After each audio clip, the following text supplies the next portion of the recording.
at our next art.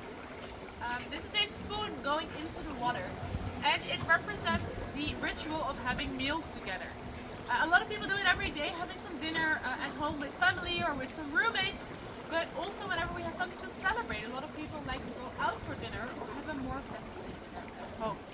Now, talking about celebrations, the city of Amsterdam exists 750 years this year. So it's celebrating its anniversary, and with this artwork they want to invite everyone to come to Amsterdam to enjoy a meal together.